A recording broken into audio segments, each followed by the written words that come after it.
पूरी दुनिया क्या तीसरे विश्व युद्ध की तरफ बढ़ रही है? ये हम क्यों कह रहे हैं आगे मैं आपको बताने वाला हूं। दुनिया में कुछ जगह जंग की आग लगी हुई है, ये एक्टिव फ्लैश पॉइंट्स हैं और कहीं पर फ्लैश पॉइंट्स एक्टिवेट होते हुए दिखाई दे रहे हैं। इसीलिए हम कह रहे हैं कि क्या तीसरा विश्व युद्ध बस चंद कदम दूर है।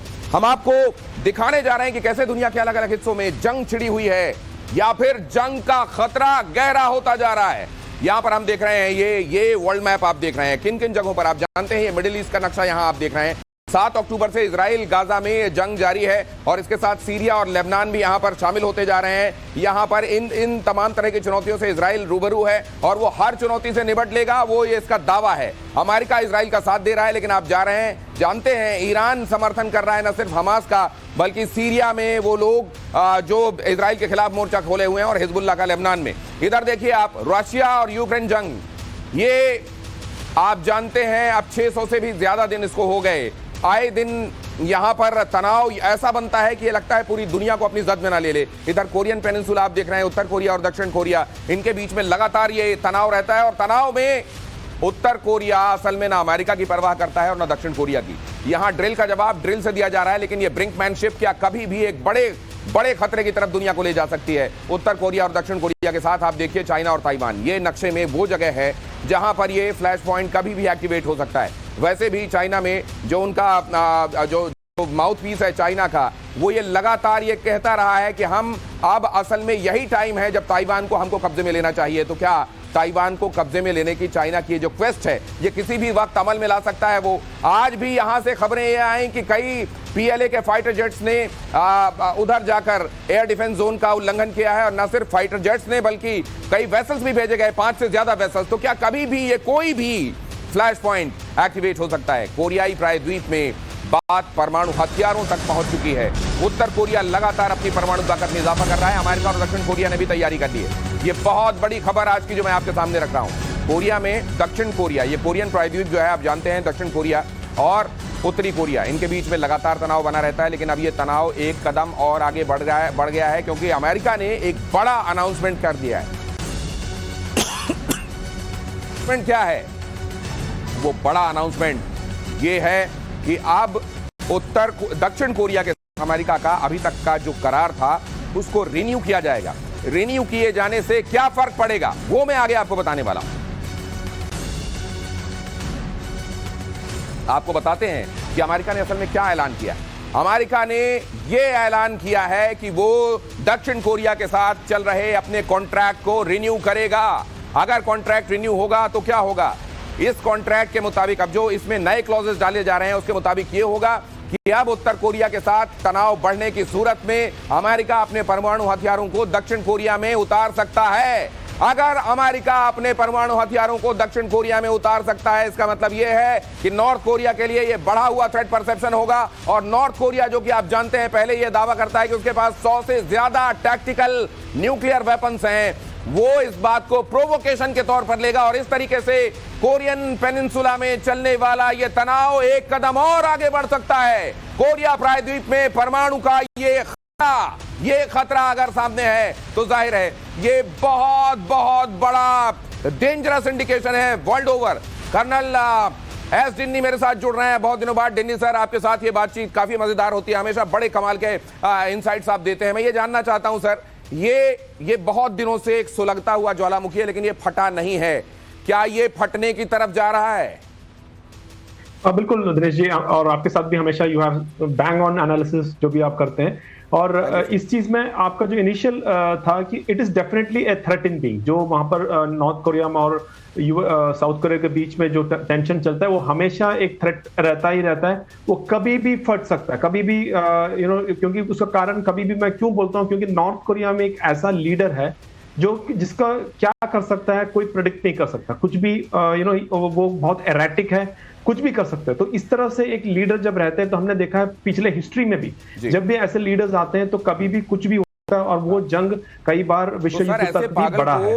ऐसे पागल को प्रोवोक करने का काम क्यों किया जा रहा है? ये जो क्लॉज डाला जा रहा है, ये जो रिन्यू किया जा रहा है कॉन्ट्रैक्ट, इससे क्या फर्क पड़ेगा? क्या ये वाकई उस सनक को और बढ़ा देगा? किम जोंग उन अब कभी भी कुछ कर सकते हैं क्या? ये भी मैं आपसे जानूंगा, लेकिन उससे पहले जरा ये अहम खबर मैं अपने दर्शकों को दिखाना चाहता हूं। ये बहुत अहम खबर, इसको बहुत ध्यान से देखिएगा। G7 देशों को उत्तर कोरिया की खरी खरी। असल में नॉर्थ कोरिया एक हद से ज्यादा लोड लेता नहीं है अमेरिका का। अमेरिका और दक्षिण कोरिया आप जानते हैं आंखें तरेरे रहते हैं, लेकिन किम जोंग उनको बहुत फर्क पड़ता नहीं। उसने G7 को ही खरी खरी सुना दिया है। उसने कह दिया G7 को बंद कर देना चाहिए, ये इरेलेवेंट है। अमेरिका की अगुवाई वाला ये G7 ग्रुप को लेकर नॉर्थ कोरिया ने आंखें तरी रही हैं और नॉर्थ कोरिया ने कहा है कि G7 असल में कोल्ड वॉर की निशानी और इसको बंद कर दिया जाना चाहिए। तो जाहिर है किम जोंग उन कई लोग ये कहते हैं कि असल में ये किम जोंग उन जो अपनी सनक का मुजाहिरा करते हैं वो बहुत सोची समझी सनक है, क्योंकि सनकी से पूरी दुनिया डरती है। क्या यहां पर ये जो चेतावनी दी जा रही है G7 बंद करो, इसके कुछ गहरे निहितार्थ हैं। जरा देखिए, सेना और हथियारों के मामले में बहुत आगे किम की ताकत, अमेरिका का घबराहट। उत्तर कोरिया ने खुद के न्यूक्लियर पावर के बारे में भी अनाउंसमेंट कर दिया है। 100 से ज्यादा टैक्टिकल वेपन्स की वो बात करता है और वो ये कहता है कि हमारे पास इंटरकॉन्टिनेंटल बैलिस्टिक मिसाइल है। हम दूसरे महाद्वीप तक जाकर 15,000 की रेंज तक जाकर किलोमीटर के हिसाब से वहां हम वार करके आ सकते हैं। अगर वो ये कहता है कि हमारे पास परमाणु बम और हाइड्रोजन बम जैसे खतरनाक वेपन जखीरे में है। क्या अमेरिका और उसके साथ सनक सबसे जरूरी, अगर बंदर के हाथ में उस तरह है, अगर किसी आदमी के हाथ में जो सेन आदमी है उसके हाथ में उस तरह है, आपको डर नहीं लगता। बंदर के हाथ में उस तरह है तो ये डर कई गुना बढ़ जाता है। और ऐसे में ये घुड़की, क्या ये बंदर दिखाना, खुद को सनकी दिखाना, ये असल में किम जोंग उन करता है, लेकिन कभी ये हिमाकत करेगा नहीं। ये असल में वाकई वो सनकी है और कभी भी ये हिमाकत पूरी दुनिया को खतरे में डाल सकती है। कर्नल डिन्नी, मैं आपके पास एक बार फिर आता हूं। क्या ये सिर्फ दिखाने की सनक है या असल में ये सनक वाकई खतरनाक है और कभी भी दुनिया को बड़ी आग में डाल सकती है? मैं आपकी जो सेकंड ऑप्शन है उसको मैं मानता हूं कि वो ज्यादा प्रोबेबल है कि वो एक्चुअली में सनकी है या बैलेंस नहीं है और कभी भी कुछ भी कर सकता है। क्योंकि हिस्ट्री एक हम जब देखते हैं तो हमेशा हमने देखा कि ऐसे लोग कभी भी इर्रेशनैलिटी के साथ में बिहेव करते हैं। उनकी हम लॉजिक नहीं दे सकते उनके रीजंस में। तो हमें जिस तरह से इस चीज का डिस्कशन हो रहा है, हर वक्त एक थ्रेट रहता है, कुछ भी कर सकते हैं वो। सर अगर ऐसा है तो ये एक फ्लैश पॉइंट और ज्यादा डेंजरस हो रहा है। अमेरिका ने ये कह दिया है कि हम अपने कॉन्ट्रैक्ट के जरिए अब इस बात पर भी दक्षिण कोरिया के साथ अब रजामंदी हो रही है कि हम आने वाले दिनों में अगर नॉर्थ कोरिया से थ्रेट परसेप्शन इसी तरीके से बढ़ता है तो तनाव की सिचुएशन में हम अपने परमाणु हथियारों को वहां उतार सकते हैं। असल में ये जो ये this is more of a cyborg, और ये असल में आप देखते हैं कि असल में ये एक बेवकूफी है जिसकी तरफ दुनिया बढ़ रही है। हाँ बिल्कुल, देखिए अनफॉर्चुनेटली इसको वैसे ही मानना पड़ेगा, लेकिन इसके अलावा और कोई चारा नहीं है। क्योंकि साउथ कोरिया का अगर डिफेंस देखें या एक डिटरेंस के तौर पे, नॉर्थ कोरिया को थोड़ा बहुत भी अगर उनके अंदर वो डर का माहौल पैदा कर सकते हैं कि अगर आप कुछ भी गलत काम करते हैं तो हम अपना जो सबसे जो स्ट्रेटेजिक एसेट्स है उसको भी हम वहां पर रखने के लिए तैयार हैं, तो शायद वो डिटरेंस काम आए, शायद। लेकिन एक बहुत बड़ा क्वेश्चन मार्क तब भी रहता है।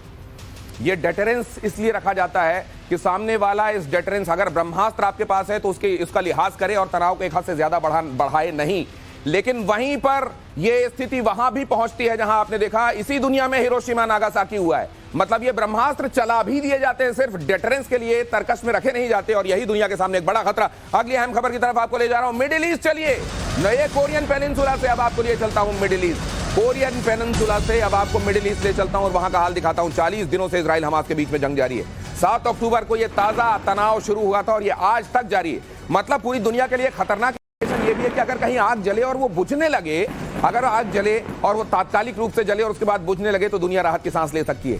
लेकिन रशिया यूक्रेन युद्ध हो या फिर ये हमास और इजराइल के बीच का तनाव, ये पूरी दुनिया के लिए चिंता की बात है कि चिंगारी लगने के बाद कम होने के बजाय आग भड़कती जाती है और ये आग पूरी दुनिया को अपनी आगोश में ले लेती है। यहां पर देखिए जरा, यहां मैं आपको दिखा रहा हूं, ये रशिया और यूक्रेन, इधर आप देख रहे हैं चाइना, इधर देख रहे हैं आप ईरान, ये नॉर्थ कोरिया। ये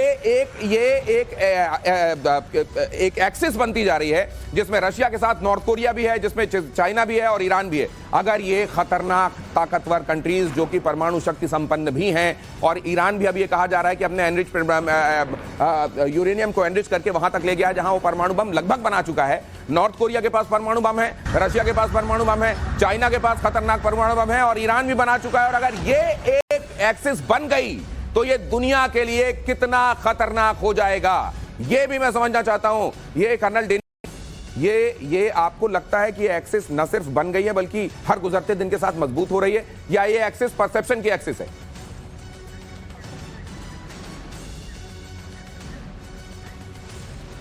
कर्नल डिन्नी, आपसे ये सवाल था।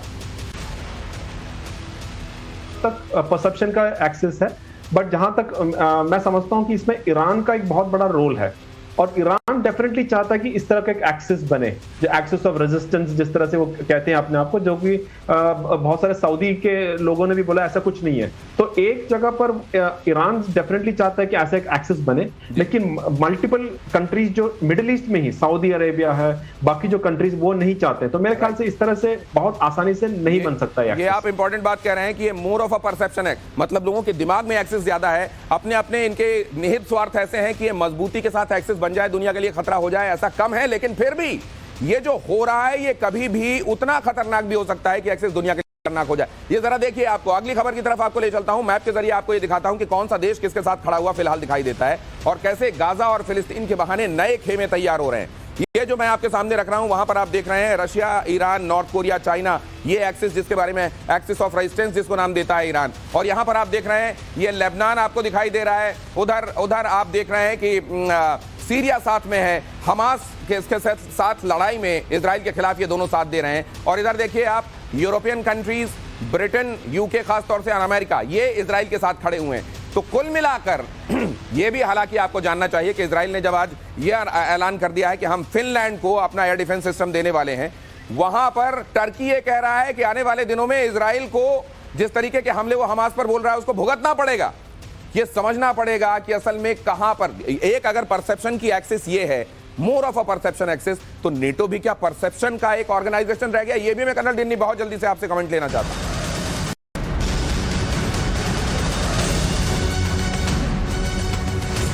फिनलैंड को एयर डिफेंस सिस्टम देने के बारे में जैसा मैंने आपको बताया, इजराइल ने कहा है हम फिनलैंड को एयर डिफेंस सिस्टम दे देंगे। क्यों दे देंगे? क्योंकि हमास के लीडर्स जो हैं वो रशिया के साथ मुलाकात कर रहे हैं। असल में इजराइल को ये लग रहा है कि हमास को भड़काने और उनको इक्विप करने के पीछे रशिया भी है, और अगर ऐसा है तो हम फिनलैंड को एयर डिफेंस सिस्टम देकर नेटो को मजबूत बनाएंगे रशिया के खिलाफ। फिनलैंड आप जानते हैं अब नेटो कंट्री हो चुका है, और वो एयर डिफेंस सिस्टम, अगर वो एयर डिफेंस सिस्टम इजराइल का जिसकी पूरी दुनिया में धाक है, अगर उसको मिलता है तो ये बहुत बड़ा थ्रेट हो जाएगा रशिया के खिलाफ। अब इसको रशिया किस तरीके से लेगा और रशिया इसके काउंटर में क्या करेगा? जाहिर है ये प्रोवोकेशन, काउंटर प्रोवोकेशन, ये ब्रिंकमैनशिप यही कहीं पर वहां चली जा सकती है जहां पूरी दुनिया खतरे इस बारूद की ढेर में बैठी हुई आपको दिखाई दे। कर्नल डिन्नी, मैं आपसे जानना चाहता हूं ये इजराइल का फैसला, इसको आप कैसे देखते हैं? देखिए, ये मेरे ख्याल से एक काउंटर रिएक्शन है रशिया का पूरी तरह से जो सपोर्ट हमास को इस हमास इजराइल वॉर में देना।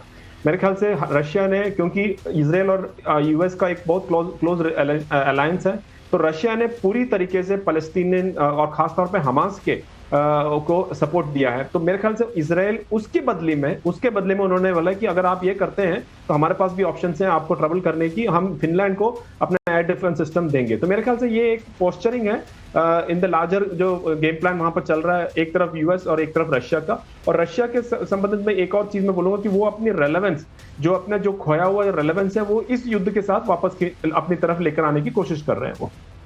धन्यवाद कर्नल डिन्नी, बहुत महत्वपूर्ण एनालिसिस एक बार फिर से। और ये एनालिसिस देखिए, एक्सपर्ट की भी स्टैंप यही बताती है कि ये तनाव उस तरफ जा रहा है जहां पता नहीं चलेगा। असल में वर्ल्ड वॉर 1 के दौरान और वर्ल्ड वॉर 2 के दौरान भी जब ये शुरू हो रहे थे, किसी को नहीं लगा था कि पूरी दुनिया असल में दो खेमों में बंटने वाली है, लेकिन ऐसा हो गया।